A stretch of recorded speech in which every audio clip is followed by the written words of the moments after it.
first time I built in Old Carlton, the people here didn't know what to think. But when the library was completed, I was becoming recognised as a valuable friend to have. But for one person in Old Carlton, as impressed as they were, the library represented more of a prison to them. Let me tell you what happened. Can you go away? This story's not about him.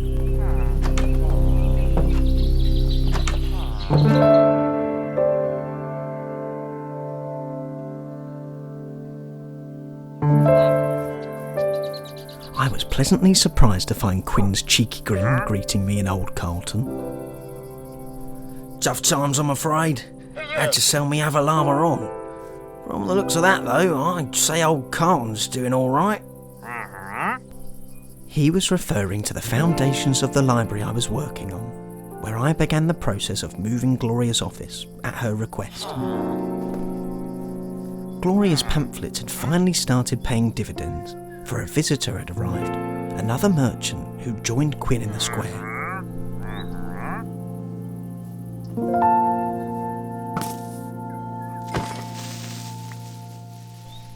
Call me Bogey. Oh yes, I hear tell this place a ways off. You won't be finding the things I'm selling anywhere else around here, where for every emerald so they are. I told myself I saw past Bogey's charm, and that I spent all my 8 emeralds on things I really couldn't get elsewhere. Quinn now had a rival. Thanks to me, that rival was celebrating a very profitable day, and I was happily holding some brain coral and a dark oak sapling. Looks like I'm more of a merchant than the merchant. I wondered if Quinn was regretting his adopted pseudonym, but if he felt embarrassed, he didn't show it.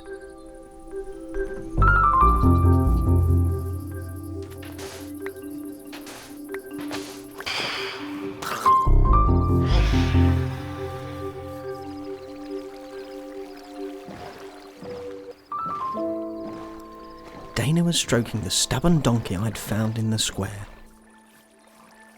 He's a beautiful beast.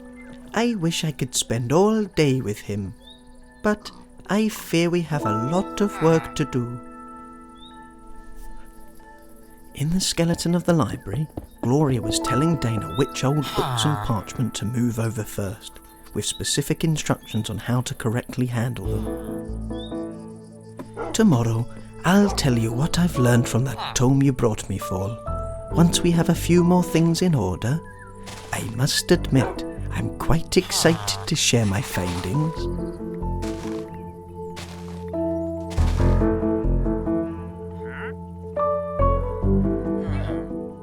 I don't care how many nightmares you are all having. Those phantoms will not go away unless you sleep.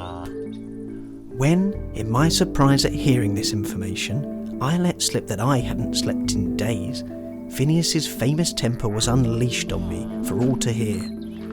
Fortunately, Bogey was there to break the awkward silence that followed. I'll be making sure to mention the wealth and generosity of these lands on my travels. Good day to ye. Bogey purposefully locked gazes with Quinn as he was singing his thanks to the town. Quinn ignored him and approached me. Here. Quinn handed me another lead. You may have given this git an excuse to run his gob, but it won't stop me giving you this. I heard a rumour supposed to have come from a pillager that some sort of adventurer was slain at the cost of 3 of his comrades.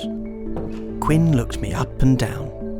But I suppose you shouldn't believe everything you hear.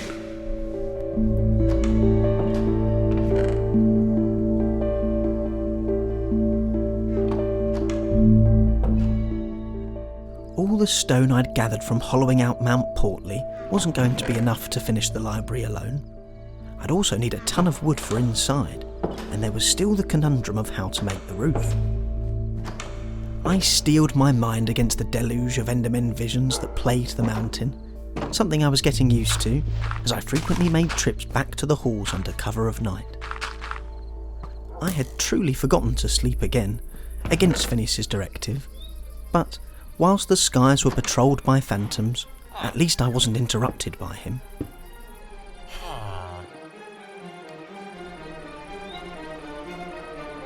Gloria was carefully manipulating the pages of the tome that were brittle from years of seawater, but somehow still held together by an aura of magic. This book, it's incredible.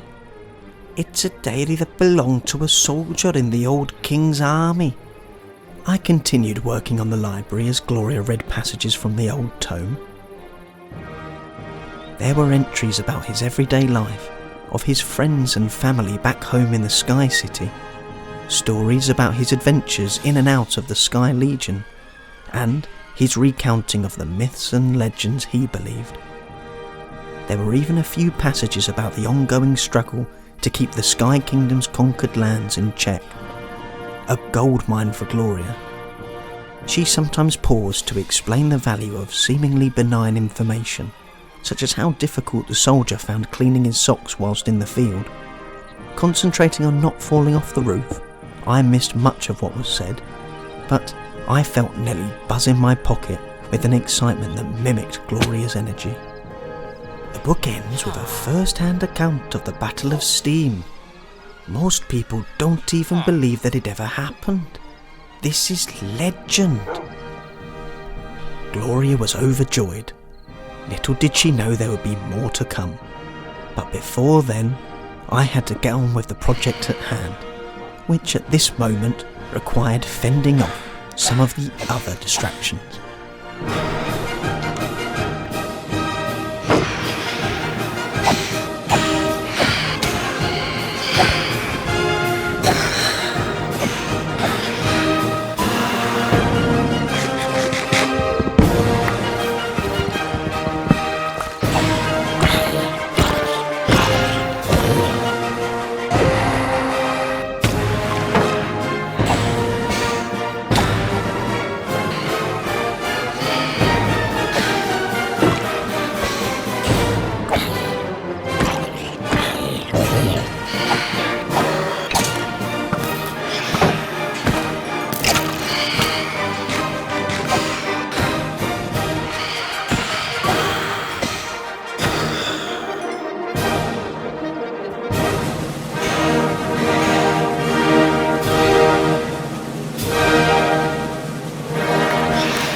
We moved the remainder of Gloria's office to the library.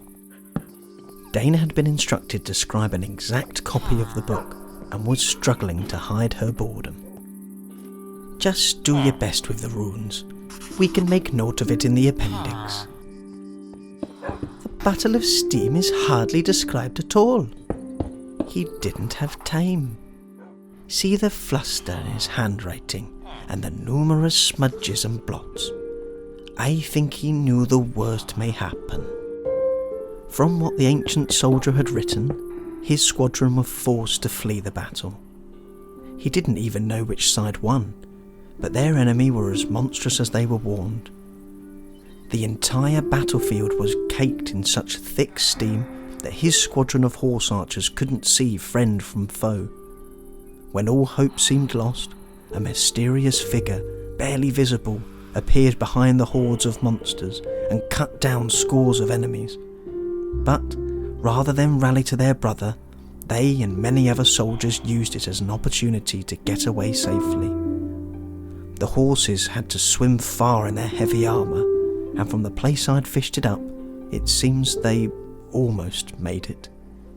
You seem to have reached that part of the book rather quickly, Dana.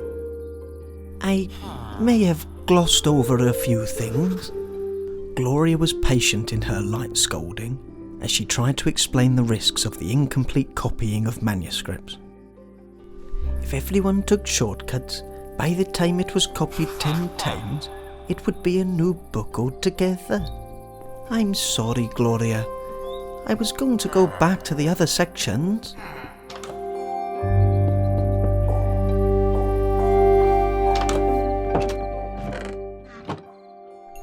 Last time I was here, After I built the boathouse, Gloria had told me how to make terracotta from clay. Unfortunately, I squandered the clay I had gathered when I jumped the gun and smelted it into bricks. Thus, I looked for another way to make the roof, which led me to a deposit of tough red stone, granite. In the day I chopped, and in the night I dug. The phantoms got their own back on me out in the open stone plain. With nowhere to hide, their dive bombs had plenty of space to pick up speed. That same night I finally slept, opting for the bed I had originally intended to be my own here. Although, after the phantoms got me, I didn't see them in the sky anymore, and Phineas was free to once again venture out at night. This deadly encounter with the phantoms had almost taught me a lesson, because I thought that my enchanted bow was lost, but it had just been picked up by an opportunistic skeleton. Over the following days, I would also collect a number of interesting things from the monsters in the area, most excitingly of all, a potato, which I vowed not to lose again.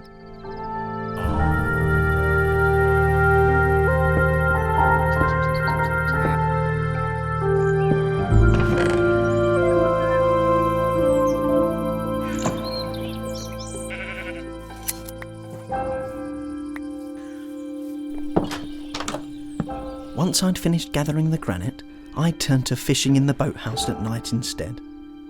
I dragged up a nautilus shell and another saddle. Later, I had a great string of luck where I pulled up a piece of leather, followed by 2 magic books. It seemed the lake around Mount Portley was home to a treasure or two as well.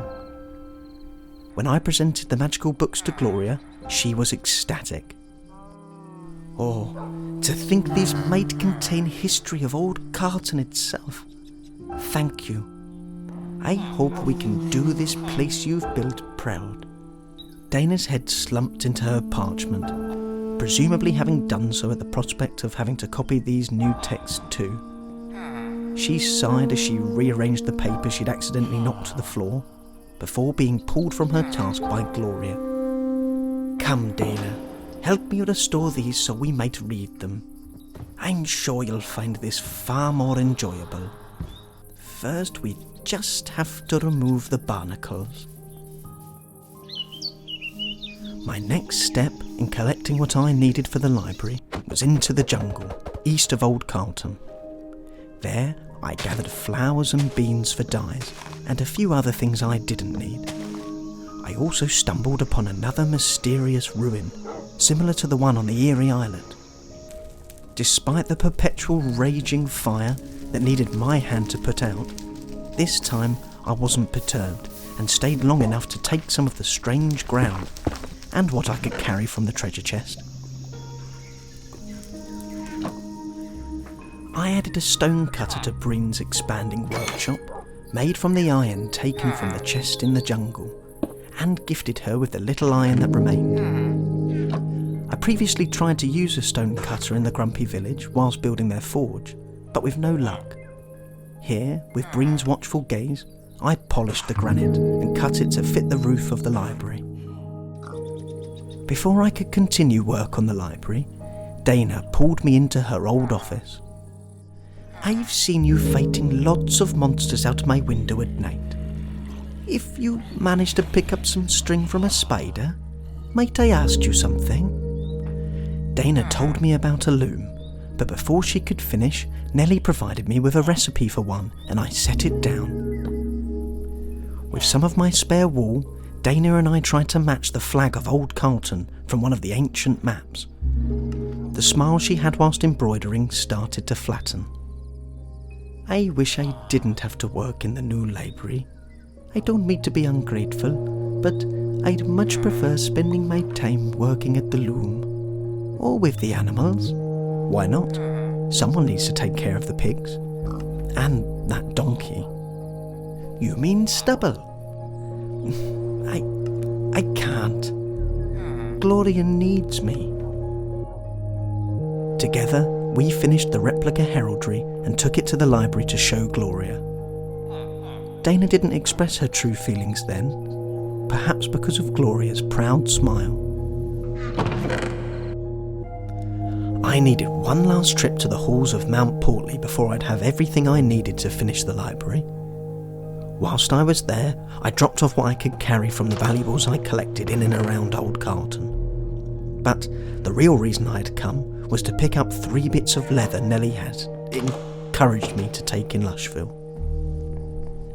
There was a buzz in the air of Old Carlton. Out of nowhere, several iron golems had materialised to protect the town. All seemed excited at this, except Raine, who couldn't help but agonise over the further strain this would put on the town's supplies of iron. I cracked my shoulders in preparation to face the shell of the library. As I got to work, I spotted another one of the mysterious orbs lying on the floor. Finding them was almost becoming a common occurrence.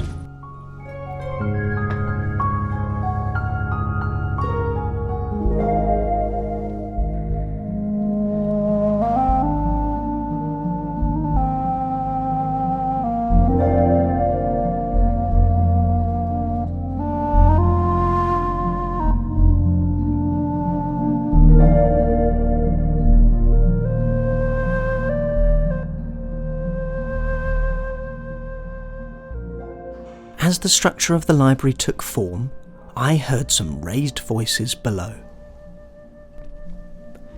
It's not just the grunt work, Gloria. It's everything. I'm just not as into all the history as you are. I didn't know you felt that way. I feel guilty for letting you down. But if I don't say anything now, I'll just end up doing something I don't love. I don't want you to let yourself down. You're talented. How can I be good at it if I don't care? Sometimes, caring about something doesn't mean enjoying every second of it. Whatever you choose to do will come with hardships, and in this place, you could do some amazing work. Are you sure this is what you want? I'm sure. Well, all right then.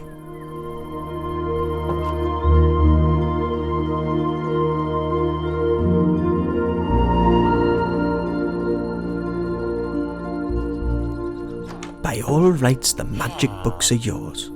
But perhaps once again you'd allow me to keep hold of them, so I might copy them into manuscripts. I promise to give you the magic ones back. That element of the books I can't replicate. Take Stubble. He'll help you carry everything. I insist. Anyway, it's my first decision in taking care of him. Just bring him back safe. I'd needed Stubble, even if it took all my strength to tell him where to go. The chests in Gloria's old office and Phineas's room were overflowing. I was almost sad to say goodbye to my bunkmate.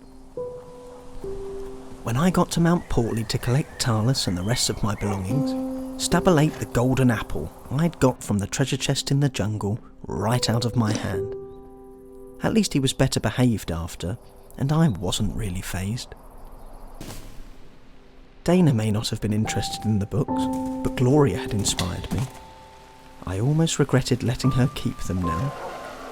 Or at least I would have been, had I not stopped off by Lushville on the way home, at night to keep Talus's presence quiet. I knew where there were some more books. Luckily, Teddy was still awake and happy to oblige. Yeah, to be honest, mate, Bob and Lad only really care about me knowing the stuff about farming. And crikey, there are enough books about that. Who knows what's in these others? I can tell you, I won't be reading them anytime soon. Look, I don't mind giving you the books, mate. You really did us a solid when you saved Gibble. But better keep this between us. The people here aren't too happy with you. The merchant passed through, told everyone about the library you're building for Old Carlton, and I think they're a bit jealous. Also, there's a rumour you pinched the last of our leather. I wouldn't be too put out though. I'm sure they'll be alright about it. I would find out how they'd be about it, but I had some things to sort out first. I had to find somewhere more appropriate to house the skeleton horses, and I wanted to get the crop tower working properly. And, most excitingly of all, I had everything I needed to finally make the enchanting table.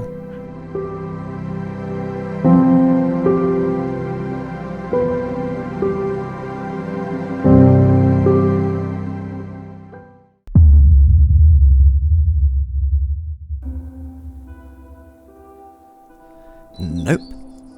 Nope. Nope. Nope. I wanted to give Talus breakfast, but nothing I offered took his fancy. I gave up and turned to one of the books I'd got from Teddy in Lushville. All of them were difficult to read and must have been written some time ago, but one contained a children's story with accompanying illustrations that I perused whilst taking breaks building the enchanting room. In a village, deep within the jungle, lived a cheeky gremlin and a wise pig. The pig had many friends, but the gremlin knew if the pig only gave him a chance, they could be the best of friends. The gremlin devised a plan to gain the pig's attention. He laid waiting in the pig's trough, then in the pig's hay, and even submerged himself in the pig's sloppy mud. But the pig never saw him, much like I didn't see Guest.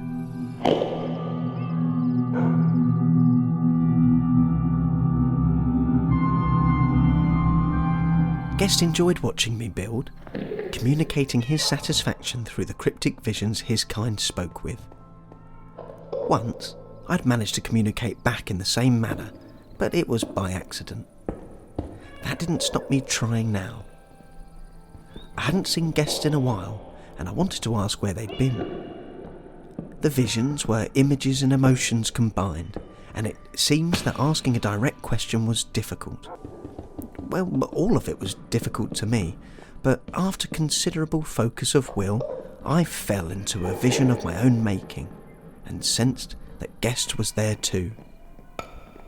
I found my manifested vision was a memory, the memory of the standoff between Guest and the other Enderman outside the grumpy village. Guest seemed taken aback. Perhaps I wasn't doing it right, but I didn't mind either way, because at long last, I had finally crafted the enchanting table. I was back in the vision. Just like the old dialect of the book I was reading, I only had a superficial understanding of the language and still struggled to respond to Guest as they told me to be careful. He was warning me. Stay away from the other one. It started raining. That hadn't happened. The Endermen faded away. Out of the fog, I heard a voice. Georges definitely was not there. But he was standing outside now. The veil of warped reality was lifted, as was the ominous feeling Guest had left me with. But my heart still plummeted. The skeleton horses. I have to hide them. Don't mean to trouble you with my unannounced visit. I thought it was about time I returned. At any moment, I expected to hear the shrill braying of the undead herd, which would undoubtedly alert Georges to their presence. Usually the skeleton horses liked the rain. Where were they? And I could do with a break away from them. The hoof and udder was too close to the paddock, so I showed Georges to the enchanting room, letting him inspect the fascinating table as I made my excuses to dip away. I frantically looked around for somewhere I could hide the herd that were chewing on the dried kale I'd left out. Like the grass, the cud fell to the floor as they tried to swallow, but they seemed to enjoy it. Georges started calling me from outside. I had to remove the kale just to stop the horses from dragging me the other way as I pulled them into the plumbing. I just about closed up the hole as Georges entered the barn, but as he started speaking, I spotted Conker playing in the water trough. You know, this is all quite impressive. Georges noticed the panic in my face. Sorry, I don't mean to give myself a tour. Trying to compose myself, I continued the tour and hurried Georges out of the barn and into the Hoof and Udder. There it was hard to stay worried, because for some time I'd been looking forward to serving the establishment's very first patron, and Georges was good company. He was grateful and complimentary for the bread. I even showed off the unfinished crop tower, following his interest in the barn's waterworks.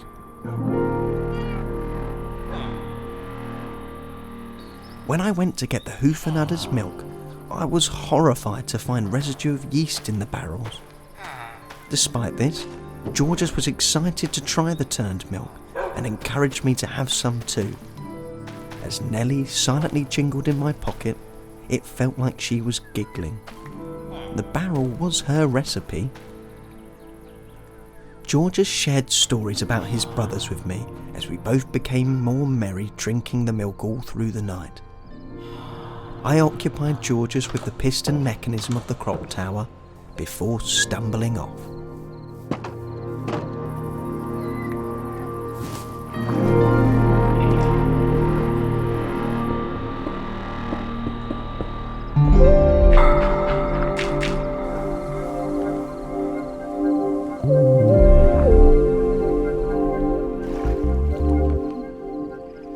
The fermented milk had left me a little frazzled, and I tried to remember some of the funny stories Georges had told me about Brannis and Fergus.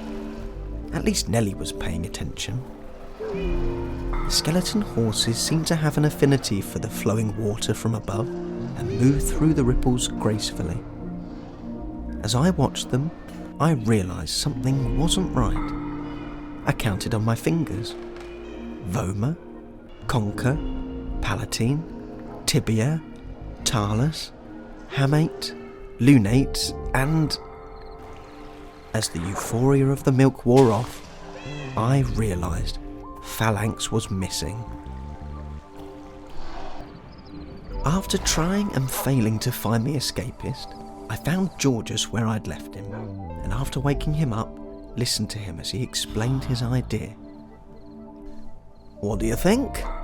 It took me a lot to resist pulling that lever. His idea to connect the crop tower to the existing plumbing might have worked if I hadn't just installed a herd of skeleton horses in the U-bend, but he was onto something. Georges thought I was a wizard when I'd shown him the enchanting table, and at first didn't believe that it had never been used. He'd gone back to it last night, trying to figure out how it worked, which was more time than I'd had to look at it. I now had my hands full with a new cow that I'd mistakenly thought was Poof. That had earned me a disappointing look from Poof herself. I explained to Georges where the parts of the enchanting table had come from. For the diamond, I traded with a Brannis. The book was made from some leather fished up in Old Carlton, with paper from the sugarcane farmed in the waters there. And finally, the obsidian I'd found in a treasure chest on Erie Islet. Hey, and that golden armour you got from the Erie Islet too. Brannis still thinks that diamonds were worth it, and I agree with him. Georges told me that there's a good chance the armour was worn by the hero of the Battle of Steam, who discarded it to swim away at the last. After the prince was slain in the battle, that same hero went on to lead the Royal Warriors Guild and the Sky Legion in the last war. He was their ancestor.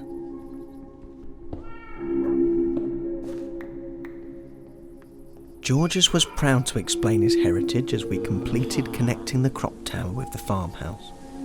But our conversation was interrupted.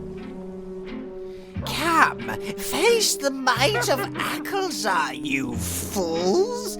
I've been drawn here by the energy of your enchanting table, where I shall release all my magical power! And all your other treasures shall be mine. Do you know how rare that breed of horse? What was her problem? At least the witch had seen Phalanx somewhere around the homestead, and it turned out she had provided the last piece of the puzzle to solve the enchanting table. Georges had a good knowledge of gems and had identified the stone slot on the magic table that neatly fit lapis lazuli. I eagerly made a pickaxe and sat it down. Glowing runes materialised on the iron of the tool that matched that on the pages of the hovering book. I grasped the pick as I would when repairing my equipment at the anvil and felt my magic imbue itself within it. My enchantment seemed a little underwhelming compared to some I'd picked up on my travels, but Georges was amazed. You are a wizard! After some more playing around, I also ended up with an iron sword that didn't blunt and iron leggings that repelled arrows. Spurred on by George's enthusiasm, I repaired the iron shovel that sometimes dug up more than what was there, and one of my more prized items, an iron helmet that allowed me to breathe underwater.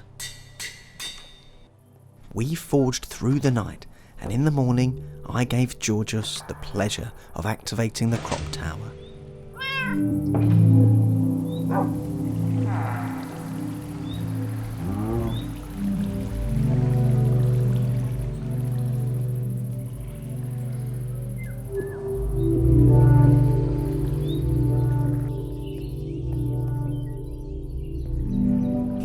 Well, I better get going. Abranus is already gonna chew me head off when I get back. He's been even more irate since the newbies joined. That's when Phalanx appeared, standing right behind Georges. I had to stop him from looking around. I offered to install the grindstone from Lushville on my next visit. Hopefully that might cheer Abranus up. And I also mentioned how Lushville were interested in buying weapons to defend themselves from pillager attacks. After a hearty goodbye, Georges started to turn to have one last look at the place. I was so alarmed I didn't know how I did it. I filled his mind with a vision, albeit for a brief moment. He didn't look back after that, probably feeling quite confused at what had happened. I saddled up Phalanx and put her bravery to the test. She glided through the depths like a bird on air. From my arsenal, I had donned a pair of leather boots that let me walk as the horses did under the waves. With my iron helm of respiration, we traversed the sea beneath Fool's Landing as if it were the plains above.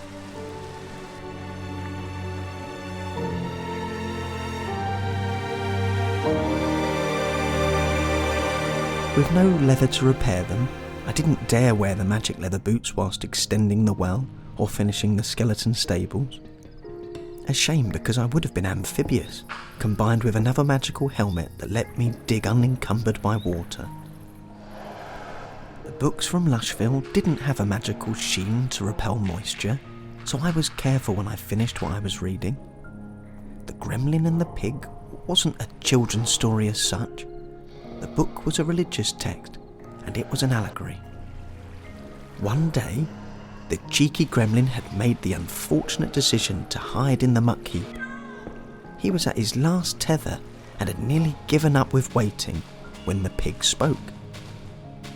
"Why, in all this time, haven't you said hello? There's no need to be shy." The gremlin emerged, and from that day, they were the best of friends. Before I set out, with stubble saddle full of various produce for the farmers of Lushville, including the new potatoes I'd cultivated, I had the opportunity to pay Quinn back for my lack of patronage in Old Carlton, and he was impressed to see the skeleton horses were out of sight. It seemed he was back on his feet anyway, although his new brown llama did remind me of the one Bogey had.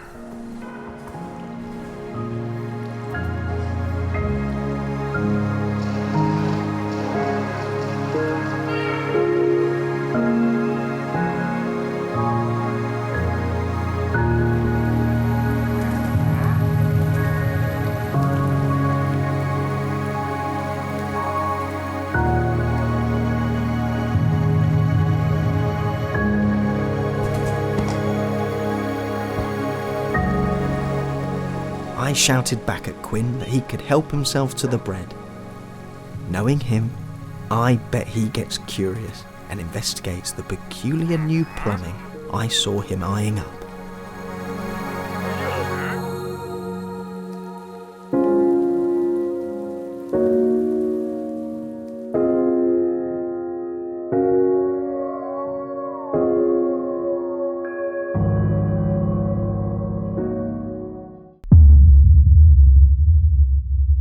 I was out on the plains southwest of Lushville, chopping acacia. This was penance for stealing the leather from the farming town. What Ludd had actually asked for was a paddock, including a herd of cows, as a means to replace the last of the leather that I took. But to build the paddock, I'd need wood. 100 trees. That would probably do it. Whilst I was out, I saw a group of pillagers wandering nearby. I was thankful I'd decided to don my enchanted iron helmet that I'd dubbed Sturdy. For now, though, the pillagers were keeping their distance.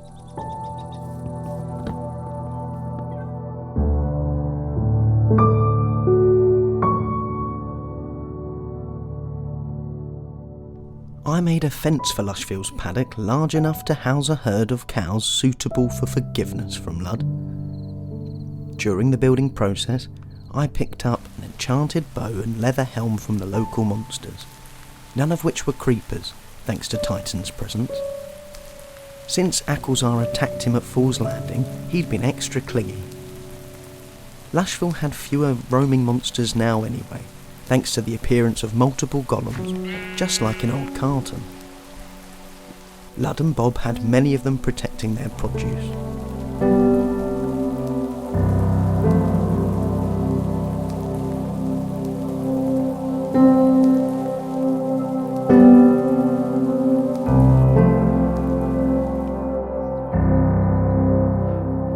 With space to roam, a large pond to drink from, and grass or hay to graze on, the first two residents of the paddock seemed perfectly happy. I had underestimated the amount of wood I'd need. At least out on the plains, Ludd's disappointed look couldn't pierce me. Instead, it was the bolts of the Dunmore Crag pillagers that had that opportunity. I thought the defender of Lushville was meant to be dead.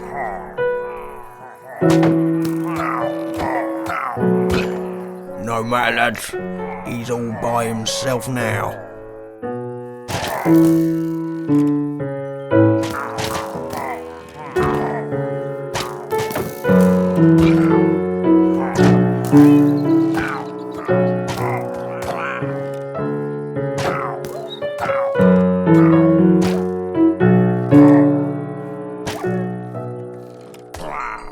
After defeating the would-be attackers of Lushville, a peculiar sensation gripped me.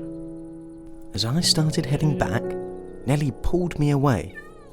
Something was wrong. The strange sensation was lingering, so I tried to pass the time at Copperwater Cave, but before long I got itchy feet and walked back to Fool's Landing. At least there I could enchant a new axe to make the tedious job of gathering acacia a little faster. There I was met by Bogey. Bogey was selling slime balls, which he claimed had useful properties when it came to engineering, amongst other things.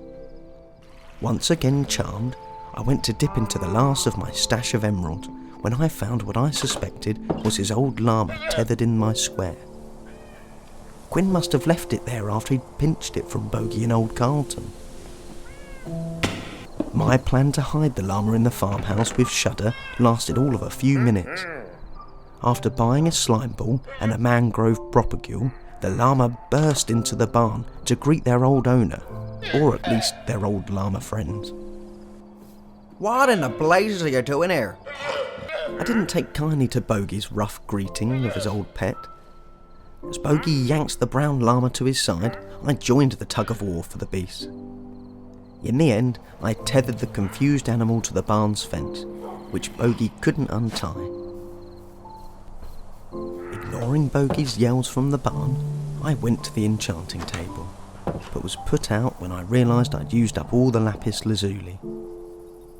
The table shook, then buzzed, and then an ethereal figure rose up from within.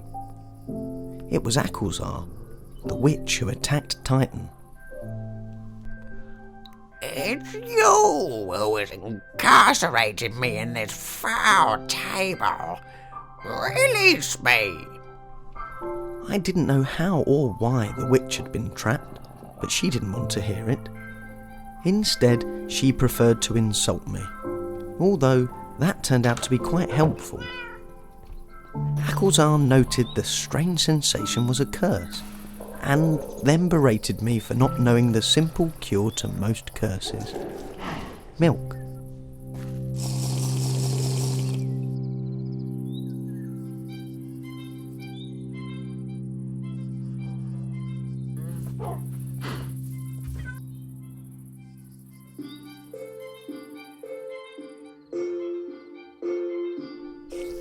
I was incorporating some engineering into Lushville's new cow farm.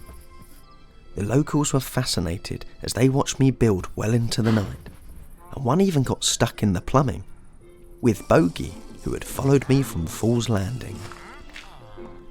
After a quick trip to Old Carlton to drop off stubble and buy some redstone from Phineas, the collection chute was ready to be tested. Whilst the leather I'd taken from Lushville was the smoking gun Ludd needed to confront me, his real grievance, as well as the others in Lushville, was that I had built the library in Old Carlton, elevating their reputation in the process. But now that I had provided them with a herd of cows, they were satisfied I wasn't playing favourites.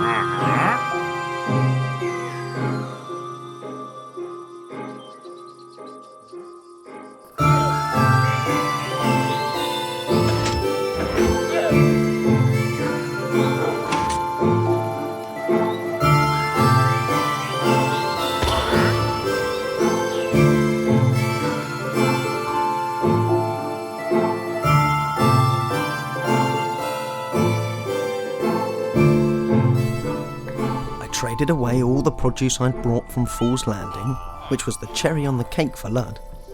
He let me keep some of the leather from the cow farm, now that the debt was repaid and tensions were cleared.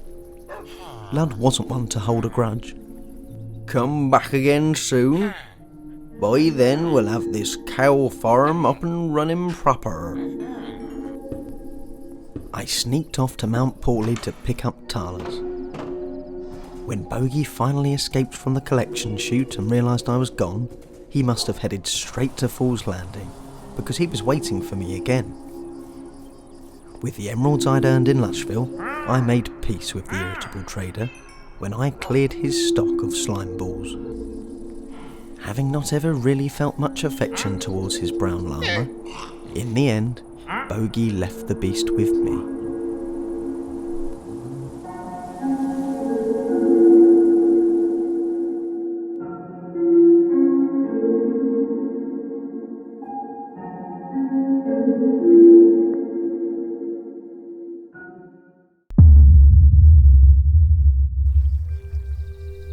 Akelzar was being annoying as I stood over the enchanting table.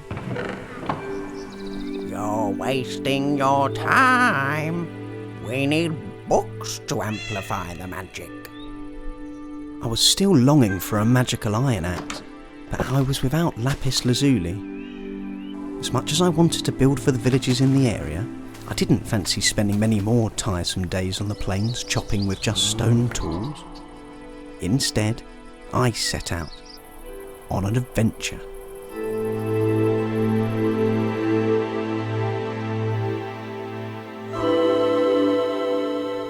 I was coaxed into the earth by one of the many alluring openings that were easy to find in the area around Welcome Peak. There, Just within the opening of the cave was a dungeon filled with summoned spiders.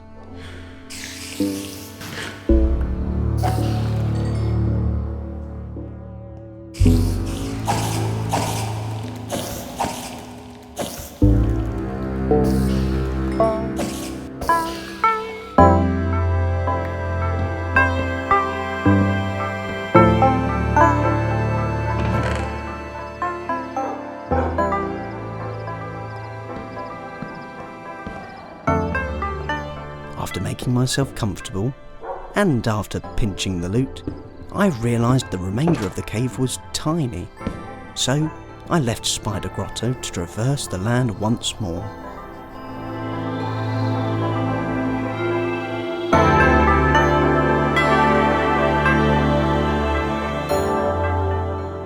As day turned to night, I sought shelter in a much larger cave.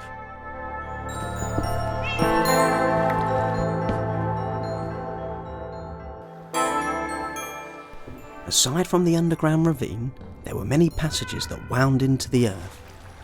My torch placing rules helped me not to get lost. In passages, place torches on the left, torches on the floor for junctions. Generally.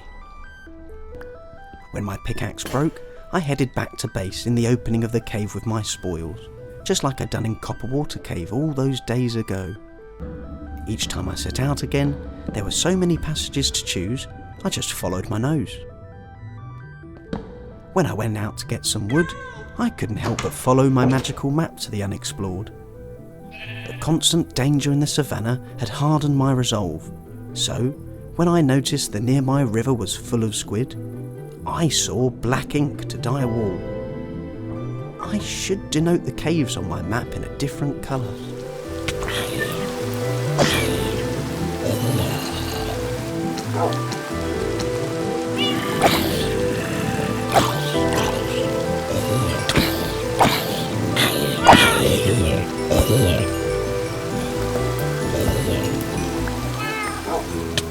My complacent exploring got me stuck in a rainstorm. Where was the entrance to the cave? It was massive. After a cursory look around, I instead noticed a distant glow of torches and retreated to the Grumpy village, much closer than I'd thought.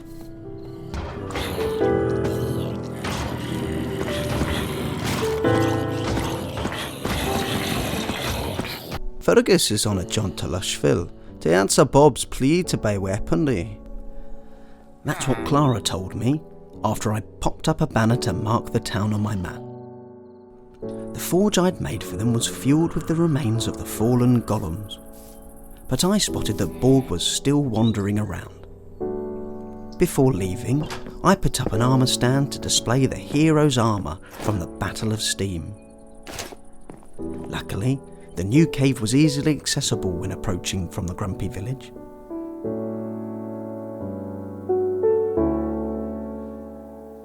I still hadn't even thought about venturing directly down into the deep ravine from the cave's entrance, instead opting to skulk through the narrow twists and turns.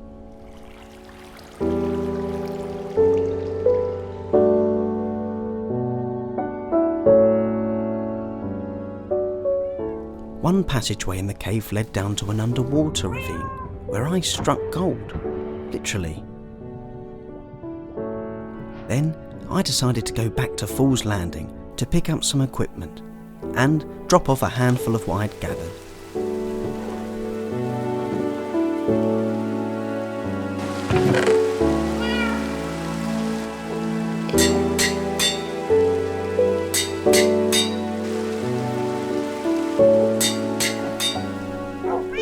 Sensing the new cave had more than a few undiscovered secrets, I also brought along Tarlis and Dizzy, the llama now sporting new garms and a pack. After I'd snuck around the mountain atop Tarlis, to avoid being spotted by anyone from the Grumpy village, I expanded the modest outpost in the cave's entrance, so it could now house my travelling companions.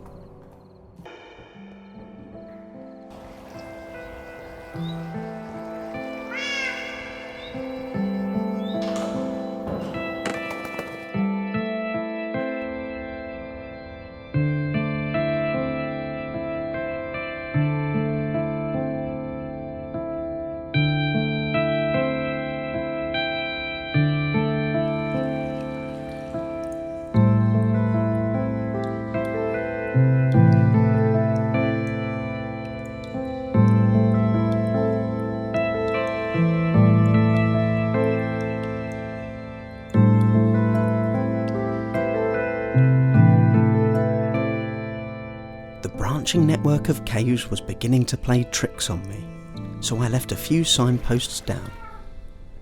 As I cleared the paths behind, new ones opened up, some even to the surface. But one path delved deeper into the ground, where I stumbled upon a vast cavern. The dripping of water echoed in the gloom, where towering columns of rock refuged the squeaking bats.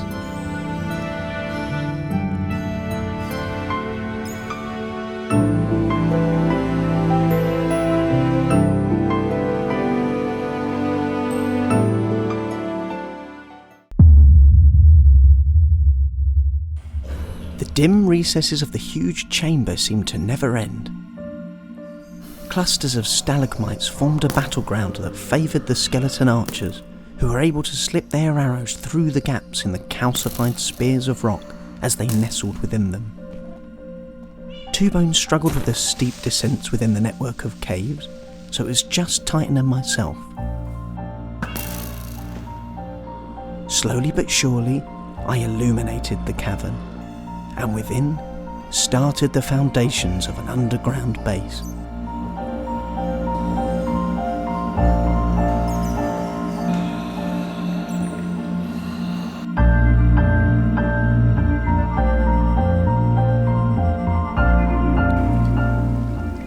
Talos and I went back to Fool's Landing to collect some things that would hopefully sustain us deep underground.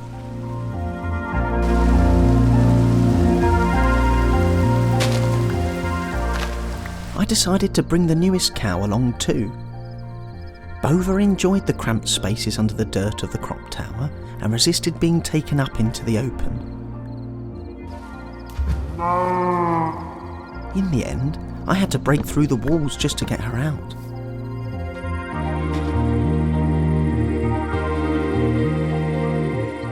After the painstaking walk across the savannah, she happily navigated the tunnels to join Two-Bone in the stone fort that stamped our claim on the cave.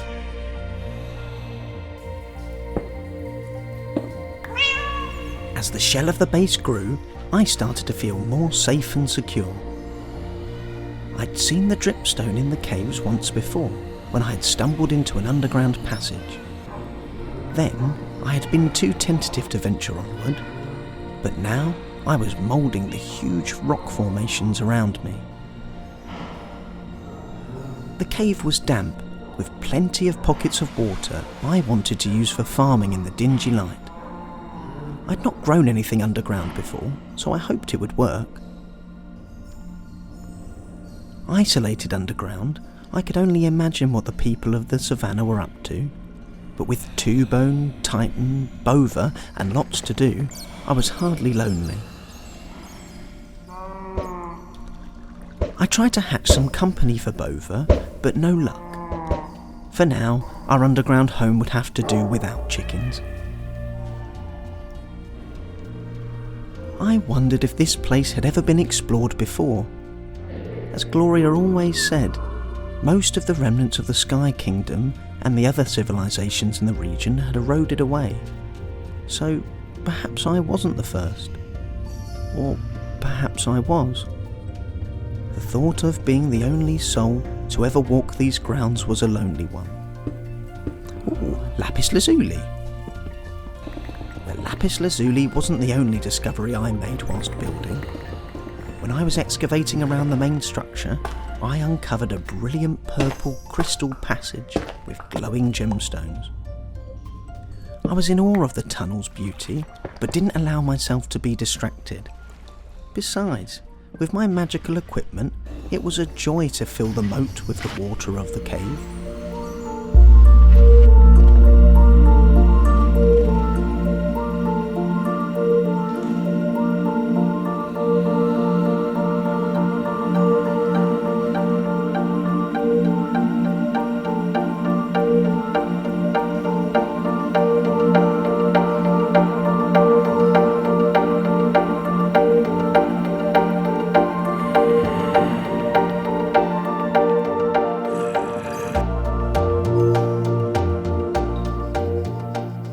As much as I was getting used to the dank and dark underground, the light of the savannah was welcoming. as was Georges in the Grumpy Village, especially as I had fulfilled my promise to deliver Lushville's grindstone to the forge. Now the blacksmith triplets could work in harmony. Yes, I made a very favourable agreement with Lud. Well, at least you're good for something. I could see the jungle from the entrance of the cave. To some it must be hard to navigate, but I was leaping up the vines of the tall trees. And Two-Bone was certainly enjoying himself.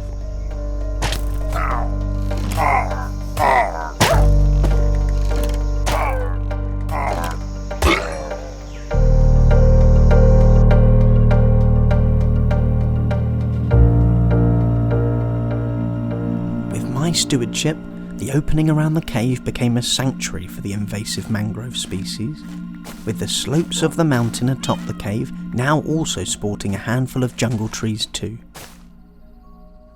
After toiling in the hot sun that the mangroves were somehow thriving in, I remembered one of the reasons I'd gone out to explore in the first place, and hurried back to Fool's Landing, lapis lazuli in hand. Two-Bone and Titan were back at the cave with Bova, but Seville and Enin were happy to keep me company. They were wary of the ethereal witch that haunted the enchanting table, but I was coming around to her. Following Aquazar's advice, I placed the books I had lying around near the magical table, and sure enough, I was privy to a slightly more powerful enchantment for my iron axe. I explained to Aquazar that I was harvesting mangrove trees for the moss carpets that grew on them. I wanted to insulate the roofs of my underground base against the pernicious dripping of the stalactites. Back in the swamps of Pascal, we would use bone meal to collect all the moss we could ever need. I miss my mother's moon ceremony. Ow. Just like Aquazar said, the moss in the skeleton stable multiplied rapidly with just a touch of bone meal. I made more, but the seeds I had lying around wasn't enough.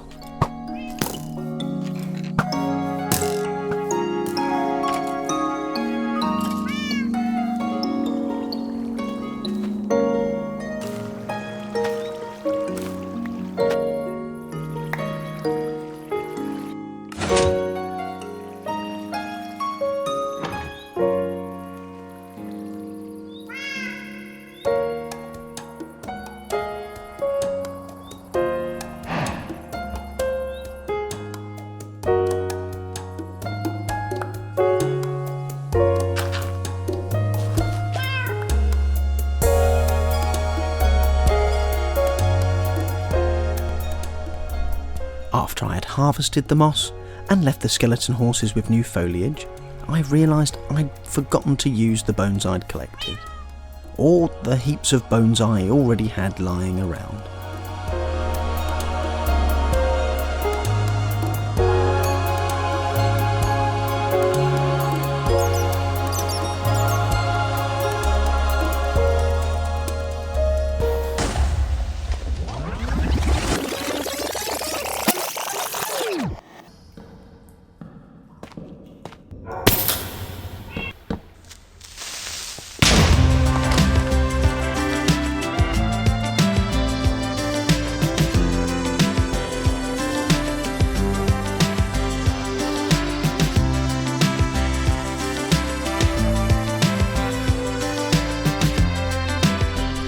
Underground base had cost me falling twice, once very literally.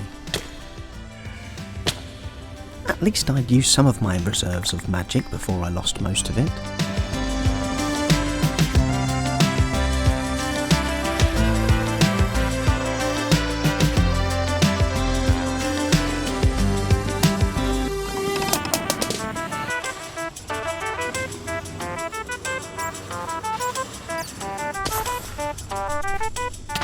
My ability to return to a tethered bed after falling was still a secret, and even though my head was spinning when I nipped back to the Grumpy Village to pick up some dirt, no one else batted an eye. Is you allowed to just take that? That's fall. You probably collected it in the first place.